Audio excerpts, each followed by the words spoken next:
জবানের লাগামহীনতা মানুষের জন্য গুনাহ ডেকে আনে।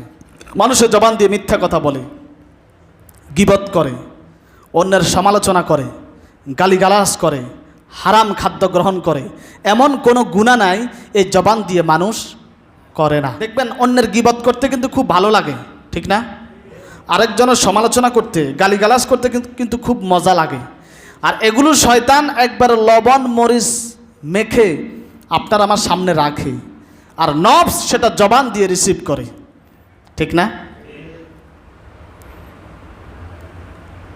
হাদিসে আসছে প্রত্যেক দিন সকালবেলায় আদম সন্তান যখন ঘুম থেকে জাগ্রত হয় তখন তার শরীরের অঙ্গ প্রত্যঙ্গগুলি তার জবানকে ডাক দিয়ে বলে, জবান, আমাদের ব্যাপারে আল্লাহকে তুমি ভয় করো।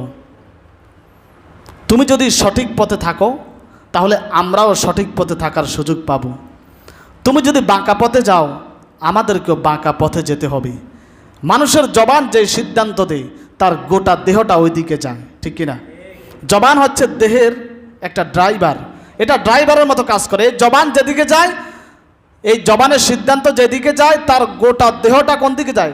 সেদিকে যায়। এজন্য প্রত্যেক দিন আপনি আমি তো শুনি না, আমাদের শরীরের অঙ্গ প্রত্যঙ্গগুলি আমাদের জবানকে সতর্ক করে যে আমাদেরকে তুমি বাঁচাও, তোমার কারণে আমরাও অন্যায় কাজ করতে বাধ্য হই। এজন্য জবানের হেফাজত করতে হবে। জবানকে সমস্ত হারাম থেকে, হারাম খাদ্য থেকে, গালিগালাজ থেকে যদি আমরা হেফাজত করতে পারি তাহলে এটাও হবে এক প্রকারের নফসের শাসন। আর আপনি যখন নফসের শাসন করবেন শয়তান আপনার উপরে নারাজ হবে, কিন্তু আল্লাহ আপনার উপরে খুশি হয়ে যাবে। সুবহানাল্লাহ। কবি বলেছেন তুমি তোমার জবানকে হেফাজত করো হে মানুষ, কারণ তোমার এই জিহ্বাটা বিষাক্ত সাপের মতো। বিষাক্ত কিসের মতো? সাপের মতো। এই সাপ যেন তোমাকে চোবল না মারে।